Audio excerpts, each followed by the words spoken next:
নমস্কার।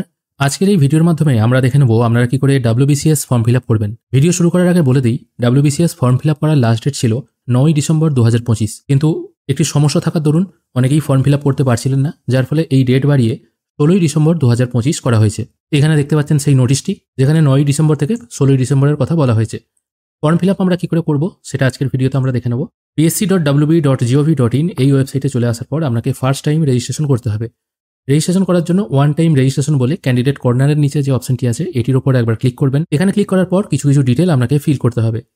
প্রথমে বলা হয়েছে এনরোলমেন্ট নাম্বার, যেটা আপনাকে দিতে হবে না, এটা আপনি পাবেনও না, রেজিস্ট্রেশন করার পর পাবেন। তারপর বলা হয়েছে ফোন নাম্বার অফ অ্যাপ্লিকেন্ট, এখানে আপনার ফোন নাম্বারটা পুট করতে হবে। তারপর বলা হয়েছে পাসওয়ার্ডটা এখানে সেট করে দেবেন। স্ক্রিনের ওপর যেমন দেখতে পাচ্ছেন এই টাইপের পাসওয়ার্ড রাখার চেষ্টা করবেন। পাসওয়ার্ডটা পরপর দুবার বসিয়ে দেবেন। তারপর আপনার ইমেল আইডিটি তার নিচের ঘরে পুট করবেন। তারপর আপনার নাম এই নিচের ঘরে পুট করে দেবেন, প্রথমে ফার্স্ট নেম, তারপর মিডিল নেম, তারপর লাস্ট নেম এই হিসাবে। তারপর আপনার ডেট অফ বার্থ সঠিক যেটা আছে সেটা এই ডেট অফ বার্থের ঘরে ক্যালেন্ডার থেকে সেট করে নেবেন। তারপর আছে জেন্ডার, সেটাও এই ড্রপডাউন মেনু থেকে আপনারা সিলেক্ট করে নিতে পারবেন। তারপর আপনার ফাদার্স নেম মানে আপনার বাবার নাম এই ঘরে সম্পূর্ণ বসিয়ে দেবেন এবং মায়ের নাম এই ঘরে বসিয়ে দেবেন। অবশ্য মনে রাখবেন মাধ্যমিকের সার্টিফিকেট অনুযায়ী আপনার বাবার যে নামটি আছে সেটাই কিন্তু এখানে বসাবেন, আর আপনার নামটাও মাধ্যমিকের সার্টিফিকেট অনুযায়ী যেটা আছে সেটাই এখানে বসাবেন। সবকিছু ডিটেল এখানে ফিল হয়ে যাওয়ার পর রেজিস্টার অপশনে ক্লিক করবেন। নেক্সট পেজে আসার পর দেখতে পাবেন আপনার এনরোলমেন্ট নাম্বার এখানে জেনারেট হয়ে গেছে। এরপর আপনার ফোনে একটি ওটিপি আসবে। ওটিপিটি এই নির্দিষ্ট ঘরে পুট করে ভ্যালিডেট অপশনে ক্লিক করবেন। তারপর এখানে ওকে অপশন চলে আসবে, এটাকে ওকে করে দেবেন। এখানে আপনার ওটিপি ভ্যালিডেট হয়ে গেল। এরপর আপনাকে লগ ইন করতে বলা হচ্ছে, আমি সেই জন্য এটা ওকে করে দেবো। লগ ইন করার জন্য এই ক্যান্ডিডেট কর্নারের আপনি চলে আসবেন। এখান থেকে দেখুন 3 নম্বর অপশনে বলা হচ্ছে log in to your account starting with WBPSC, মানে WBPSC দিয়ে একটু আগে যে আপনারা এনরোলমেন্ট নাম্বার দেখতে পেলেন সেটা দিয়ে আপনাকে লগ ইন করতে হবে। আমি আপাতত লগ ইন অপশনে ক্লিক করেছি। এরপর আপনার এনরোলমেন্ট নাম্বার যেটা একটু আগে জেনারেট হলো সেটা পুট করবেন। যে পাসওয়ার্ডটা ক্রিয়েট করেছিলেন সেটা পুট করে এখানে ক্যাপচা যেটা লেখা আছে সেটা সঠিকভাবে পুট করে সাইন ইন অপশনে ক্লিক করবেন। সাইন ইন করার সঙ্গে সঙ্গে এখানে 3টে ডিটেল চলে আসবে, profile detail, photo upload, signature upload. 3টেই এখানে ইনকমপ্লিট দেখাবে। এখানে একটা একটা করে আপনাকে সবকিছু কমপ্লিট করতে হবে। কমপ্লিট করার জন্য একদম বাঁ দিকে চলে আসবেন। এখানে দেখুন 3টে অপশন আছে, প্রোফাইল স্ট্যাটাস, তার নিচে আছে প্লিজ কমপ্লিট ইউর প্রোফাইল। আপনাকে প্লিজ কমপ্লিট ইউর প্রোফাইল এই অপশনটায় ক্লিক করতে হবে। এখানে ক্লিক করার সঙ্গে সঙ্গে রেজিস্ট্রেশনের সময় আপনি যে ডিটেলগুলো দিয়েছিলেন সেগুলো এখানে চলে আসবে। যেমন ধরুন ফোন নাম্বার, আপনার নাম, ডেট অফ বার্থ, জেন্ডার, বাবার নাম, মায়ের নাম, এগুলো এখানে শো হবে, কিন্তু আপনি এগুলো কোনোভাবে চেঞ্জ করতে পারবেন না। তারপর আছে ক্যাটাগরি, যেটা আপনার কাস্ট ক্যাটাগরি হবে সেটা এখান থেকে আপনি সিলেক্ট করে নেবেন। তারপর জিজ্ঞেস করা হচ্ছে আপনি ফিজিক্যালি হ্যান্ডিক্যাপ কিনা, সেটাও এখান থেকে আপনাকে সিলেক্ট করে নিতে হবে। যদি হ্যান্ডিক্যাপ হয়ে থাকেন তাহলে এখানে কিন্তু বিভিন্ন রকম অপশন আছে। হ্যান্ডিক্যাপ সার্টিফিকেটে যেটা লেখা আছে সেই অনুযায়ী এটা আপনি সিলেক্ট করে নেবেন। যদি আপনি হ্যান্ডিক্যাপ না হয়ে থাকেন তাহলে নো অপশনে ক্লিক করবেন। তারপর আপনার প্লেস অফ বার্থ কি সেটা এখানে পুট করতে হবে, মানে আপনি কোথায় জন্মগ্রহণ করেছেন আর কি। তারপর আপনার মাদার টাং কি, মানে আপনার মাতৃভাষা কি, সেটা এখান থেকে আপনাকে সিলেক্ট করতে হবে। পেজটির একটু ওপরের দিকে তুললে এখানে জিজ্ঞাসা করা হচ্ছে আপনি বাংলা ভাষায় লিখতে, বলতে এবং পড়তে পারেন কিনা। এটা ইয়েস বা নয় আপনাকে উত্তর দিতে হবে। তারপর জিজ্ঞাসা করা হচ্ছে আপনার মাদার টাং নেপালি কিনা, মানে আপনার মাতৃভাষা নেপালি কিনা, এটাও আপনি সঠিকভাবে উত্তর দেবেন। তারপর আপনার ন্যাশনালিটি কি আছে সেটা এখান থেকে আপনাকে সিলেক্ট করতে হবে। এখানে দুটো অপশন আছে, ইন্ডিয়ান বাই বার্থ আর একটা হচ্ছে ইন্ডিয়ান বাই রেজিস্ট্রেশন। যদি আপনার জন্ম ভারতে হয়ে থাকে তাহলে প্রথম অপশনটা সিলেক্ট করবেন। যদি আপনি অন্য কোনো দেশ থেকে ভারতে এসে বসবাস করেন এবং তারপর রেজিস্ট্রেশন করেছেন ভারতের নাগরিকত্বের, সেক্ষেত্রে আপনাকে দ্বিতীয় অপশনটা সিলেক্ট করতে হবে। তারপর জিজ্ঞেস করা হচ্ছে আপনাকে কোনোদিন কমিশন অন্য কোনো পরীক্ষা থেকে ডিভার্ট করেছিল কিনা, মানে নিষেধাজ্ঞা কোনো দিয়েছিল কিনা পরীক্ষার বসতে দেওয়ার ব্যাপারে, এটাও ইয়েস নয় উত্তর দেবেন। আশা করি এটা সবার নই থাকবে। তারপর আপনার ঠিকানা যেটা আছে সেটা এখানে ফিল করতে হবে। প্রথমে আছে পার্মানেন্ট অ্যাড্রেস, এটা এখানে যে অ্যাড্রেস লেখা আছে না, এখানে আপনার ভিলেজ, পোস্ট সবকিছু ভালোভাবে মেনশন করে দেবেন। তারপর আপনার স্টেট এই ড্রপডাউন মেনু থেকে চুজ করবেন। তারপর ডিস্ট্রিক্ট চুজ করবেন। তারপর দিতে হবে পিন, মানে আপনার ঠিকানার যে পিন কোড আছে সেটা এখানে পুট করবেন। তারপর ফোন নাম্বারটা এখানে পুট করবেন। যদি আপনার পার্মানেন্ট অ্যাড্রেস এবং করসপন্ডেন্স অ্যাড্রেস একই হয়ে থাকে তাহলে সেম অ্যাজ পার্মানেন্ট এই ঘরে টিকমার্ক দিলে অটোমেটিক বাঁদিকে আপনি যেগুলো ফিল করলেন সেগুলো ডান দিকে চলে আসবে। তারপর সেভ অ্যান্ড কন্টিনিউ করবেন। এখানে প্রথম অংশ আপনার কমপ্লিট হয়ে গেল, প্রোফাইল ডিটেল কমপ্লিটেড দেখাচ্ছে। তারপর আপনাকে ফটো আর সিগনেচার আপলোড করতে হবে। ফটোগ্রাফ আপলোড করার জন্য upload scan photograph and signature এই অপশনটায় ক্লিক করবেন।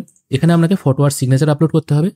ফটোগ্রাফের সাইজ হবে 3.5 সেন্টিমিটার ইন্টু 4.5 সেন্টিমিটার, 20 থেকে 100 কেবি জেপিইজি ফরম্যাটে। আর সিগনেচার হতে হবে 10 থেকে 20 কেবি জেপিইজি অথবা পিএনজি ফরম্যাটে। একই রকমভাবে ফটোগ্রাফের মতো সিগনেচারটাও আপলোড হয়ে গেলে গো টু ড্যাশবোর্ড এই অপশনে ক্লিক করবেন। এরপর এখান থেকে আপনাকে অ্যাডভার্টাইজমেন্ট চুজ করতে হবে। এখানে দুটো অ্যাডভার্টাইজমেন্ট আছে। WBCS এর ফর্ম ফিল আপ করার জন্য আপনাকে second option West Bengal civil service executive এই অপশনটায় ক্লিক করতে হবে। তারপর এখান থেকে পোস্ট চুজ করতে হবে। এখানে একটাই পোস্ট আছে, এটা এখান থেকে আপনি চুজ করে নিলেন। তারপর প্রসিড অপশনে ক্লিক করবেন। এরপর এখানে নোটিফিকেশনের বিস্তারিত অপশন ওপেন হয়ে যাবে, যেখানে মিনিমাম কোয়ালিফিকেশন যেটা বলা হয়েছে সেটা অ্যাডভার্টাইজমেন্টেই লেখা আছে। কনসেশন অফ এজ বলা হয়েছে, যেটা এসসি এসটিদের ক্ষেত্রে 5 বছরের বয়সের ছাড় আছে, ওবিসিদের ক্ষেত্রে 3 বছর, আর ফিজিক্যালি হ্যান্ডিক্যাপদের ক্ষেত্রে আপার এজ লিমিট এখানে দেওয়া হয়েছে 45 বছর। আর যদি আপনি এসসি এসটি বা ওবিসি হয়ে থাকেন অন্য কোনো স্টেটের, সেক্ষেত্রে আপনি কিন্তু কোনো রকম ছাড় পাবেন না। এখানে ডেট অফ বার্থ অনুযায়ী আমার এজ ম্যাচ করে যাচ্ছে, ক্যাটাগরি জেনারেল দেওয়া আছে, আর এজ রিল্যাক্সেশন এখানে প্রয়োজন নেই যেহেতু এটা জেনারেল করা আছে। অ্যাপ্লাই করার জন্য একটু নিচের দিকে চলে এসে এই অপশনটায় টিক মার্ক দিয়ে কন্টিনিউ অপশনে ক্লিক করতে হবে। এরপর এখানে কোয়ালিফিকেশন ডিটেল আপনাকে ফিল করতে হবে। কোয়ালিফিকেশন ফিল করার জন্য প্রথমে অ্যাড কোয়ালিফিকেশন এই অপশনটায় ক্লিক করবেন। তারপর এখান থেকে স্ট্যান্ডার্ড যেটা আছে সেটা এখানে প্রথমে আপনাকে 10th চুজ করতে হবে। এরপর এক্সামিনেশন নেম, এটা মাধ্যমিক বা সেকেন্ডারি অথবা ইকুইভ্যালেন্ট থাকবে। বোর্ডের নাম এখান থেকে আপনারা চুজ করে নেবেন, আপনারা 10 পাস কোন বোর্ড থেকে করেছেন। তারপর এখান থেকে সাবজেক্ট চুজ করে নেবেন, এটা বাই ডিফল্ট অল সাবজেক্ট থাকবে। ইয়ার অফ পাসিং এখান থেকে আপনাকে চুজ করতে হবে, কোন ডিভিশন বা কোন গ্রেড পেয়েছেন সেটা এখান থেকে চুজ করবেন।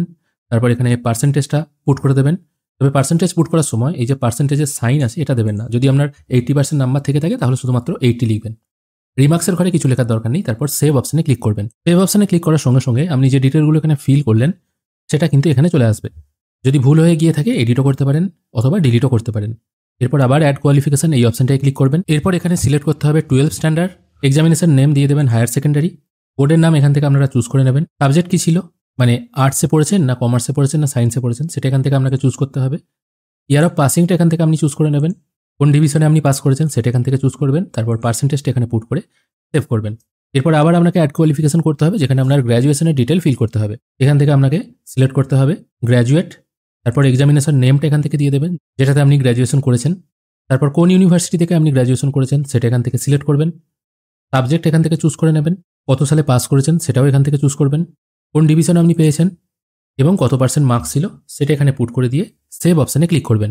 এবার যদি আপনি পোস্ট গ্র্যাজুয়েশনের ডিগ্রি দিতে চান সেটাও তাহলে দিতে পারেন। তারপর জিজ্ঞাসা করা হচ্ছে আপনার কোনো এই রিলেটেড কাজের এক্সপিরিয়েন্স আছে কিনা, এটা ইয়েস নয় উত্তর দেবেন। তারপর প্রসিড অপশনে ক্লিক করবেন। নেক্সট পেজে আসার পর এই টাইপের একটি উইন্ডো আপনার সামনে ওপেন হয়ে যাবে। যদি এখানে আপনি অন্য কোনো ইনফরমেশন দিতে চান সেটা এখানে ম্যানুয়ালি টাইপ করতে পারেন। তারপর এখানে জিজ্ঞাসা করা হচ্ছে WBCS এর কোন গ্রুপে আপনি অংশগ্রহণ করতে চান। এখানে ABCD 4টে গ্রুপ আছে, এখান থেকে আপনারা ABCD 4টেই সিলেক্ট করতে পারেন অথবা আপনাদের প্রয়োজন মতো যে কোনো একটা সিলেক্ট করতে পারেন। গ্রুপ এ এবং গ্রুপ বিতে যারা ফর্ম ফিল আপ করবেন সেক্ষেত্রে তাদের এই অপশনটা ওপেন হয়ে যাবে। আমি গ্রুপ এ এবং গ্রুপ বিটা যখন আউট করে দিচ্ছি তখন দেখুন এই অপশনটা থাকছে না। যারা গ্রুপ এ এবং গ্রুপ বিতে ফর্ম ফিল আপ করবেন তাদের একটা অপশনাল সাবজেক্ট সিলেক্ট করতে হবে, সেটা এখান থেকে আপনারা সিলেক্ট করে নেবেন। তারপর জিজ্ঞেস করা হচ্ছে আপনি যদি গোর্খা বা গাড়োয়ালি হয়ে থাকেন বা আসামিজ হয়ে থাকেন সেক্ষেত্রে এজ রিল্যাক্সেশন দরকার আছে কিনা সেটা ইয়েস অথবা নয় উত্তর দেবেন। তারপর আপনার উচ্চতা কত সেটা এখানে সেন্টিমিটারে পুট করতে হবে। এটা শুধুমাত্র গ্রুপ বি এর জন্যই লাগে। যদি গ্রুপ বি আপনি ফিল আপ না করতে চান সেক্ষেত্রে কিন্তু এটা আসবে না। তারপর জিজ্ঞেস করা হচ্ছে আপনি কোনো স্পোর্টস পার্সন কিনা, সেটাও ইয়েস অথবা নয় উত্তর দেবেন। তারপর আপনাকে একটি ফটো আইডি কার্ড এখানে চুজ করতে হবে, যেটা pan card, passport, voter card যে কোনো একটা হতে পারে অথবা মাধ্যমিকের সার্টিফিকেটও হতে পারে। যেটা আপনারা এখানে সিলেক্ট করবেন সেই নাম্বারটি এখানে পুট করবেন। যদি প্যান কার্ড চুজ করেন তাহলে প্যান কার্ডের নাম্বারটি এখানে পুট করে ইস্যুইং অথরিটি এখানে ইনকাম ট্যাক্স ডিপার্টমেন্ট করে দেবেন। ভোটার কার্ড চুজ করলে ভোটার কার্ডের নাম্বার এখানে পুট করে issuing authority election commission of India বা ECI এটা করে দিতে পারেন। তারপর জিজ্ঞাসা করা হচ্ছে compulsory paper 1 of main examination, তার জন্য আপনি কোন ভাষা চুজ করবেন। এখানে 5টা ভাষা আছে, যে কোনো একটি ভাষা আপনারা চুজ করে নেবেন আপনাদের সুবিধা মতো। তারপর জিজ্ঞাসা করা হচ্ছে আপনি হিল ডিস্ট্রিক্টে বসবাস করেন কিনা, এটা ইয়েস অথবা নয় উত্তর দেবেন। তারপর পরীক্ষার সেন্টার আপনাকে চুজ করতে হবে। এখানে অনেকগুলো পরীক্ষা সেন্টার আছে, আপনার নিয়ারেস্ট যেটা হয় সেটা এখান থেকে আপনারা চুজ করে নেবেন। তারপর এখান থেকে আপনার কাস্ট ক্যাটাগরি বা কমিউনিটির বিবরণ জানতে চাওয়া হচ্ছে। এবার প্রথমে আপনি যেটা কাস্ট ক্যাটাগরি সিলেক্ট করেছিলেন সেটাই আপনাকে এখান থেকে চুজ করতে হবে। আর এখানেও মেনশন করে দেওয়া আছে আপনি যদি অন্য কোনো স্টেটের, ওয়েস্ট বেঙ্গল ছাড়া অন্য কোনো স্টেটের SC ST বা OBC হয়ে থাকেন তাহলে কিন্তু আপনাকে জেনারেল হিসাবেই ট্রিট করা হবে, এবং যারা OBC ক্যান্ডিডেট এবং ক্রিমি লেয়ার তাদেরকেও কিন্তু জেনারেল হিসাবেই ট্রিট করা হবে। আমি এখানে প্রথমে জেনারেল সিলেক্ট করেছিলাম সেই জন্য এটা আমি জেনারেলই রাখছি। তারপর জিজ্ঞেস করা হচ্ছে আপনি EWS ক্যাটাগরি আপনার আছে কিনা বা আপনি EWS কিনা, এটা ইয়েস অথবা নয় উত্তর দেবেন। এক্ষেত্রে আমার নেই, আমি নো করে দিচ্ছি। তারপর জিজ্ঞেস করা হচ্ছে আপনি ফিজিক্যালি হ্যান্ডিক্যাপ কিনা, এটাও নো করবেন। এরপর একটু নিচের দিকে চলে আসবেন, এখানে একটি ডিক্লিয়ারেশন আছে, এখানে পরপর দুটো অপশন আছে, এই দুটো ঘরে টিক মার্ক দিয়ে প্রসিড অপশনে ক্লিক করবেন। প্রসিড অপশনে ক্লিক করার সঙ্গে সঙ্গে আপনি যেটা ফিল করলেন সেটা আপনার সামনে চলে আসবে। ফর্মটা একবার ভালো করে মিলিয়ে নেবেন, যদি মনে হয় সবকিছু ঠিকঠাক আছে তাহলে পেজটির একদম নিচের দিকে চলে এসে সাবমিট দ্য অ্যাপ্লিকেশন এই অপশনটায় ক্লিক করবেন। এবার ফর্ম সাবমিট করার সময় আবার কিন্তু সাইটে এরর চলে আসছে। আমি যখনই সাবমিট অপশনে ক্লিক করে ওকে করছি তখনই কিন্তু এরকম একটা এরর চলে আসছে, কিন্তু এখানে স্ট্যাটাস সাবমিটেড দেখাচ্ছে। ফর্ম ভিউ অপশনে ক্লিক করলেও এখানে কিন্তু ব্ল্যাঙ্ক পেজ চলে আসছে, যেটা কিন্তু আসার কথা নয়। এরপর করতে হবে পেমেন্ট করার জন্য মেক পেমেন্ট অপশনে ক্লিক করতে হবে। তারপর এখানে পেমেন্ট মোড অনলাইন করা আছে, এই অনলাইন অপশনটায় ক্লিক করবেন।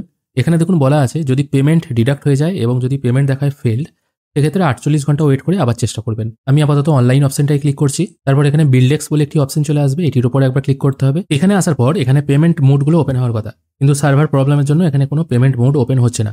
এখান থেকে আপনারা debit card, credit card, internet banking এবং ইউপিআই এর মাধ্যমে পেমেন্ট করে দেবেন। পেমেন্ট প্রসেস কমপ্লিট হয়ে যাওয়ার পর আবার এই ড্যাশবোর্ড অপশনে চলে আসবেন। এখান থেকে ভিউ অপশনে ক্লিক করলেই আপনারা যে ফর্মটি ফিল আপ করেছেন সেটি দেখতে পাবেন। ওখানেই আপনারা প্রিন্ট অপশন পেয়ে যাবেন। ওখান থেকেই আপনাদের কিন্তু প্রিন্ট করে নিতে হবে এই ফর্মটা। সার্ভার যদি ঠিক থাকতো তাহলে আমি টোটাল প্রসেসটা কমপ্লিট করে দেখিয়ে দিতে পারতাম, কিন্তু সার্ভার এরর আছে বলে আমি কমপ্লিট করতে পারছি না। আশা করি আপনাদেরকে বোঝাতে পারলাম কি করে আপনারা WBCS ফর্ম ফিল আপ করতে পারবেন। ভিডিও যদি ভালো লেগে থাকে অবশ্যই একটি লাইক করবেন। ভিডিও দেখার জন্য অসংখ্য ধন্যবাদ। ভালো থাকবেন।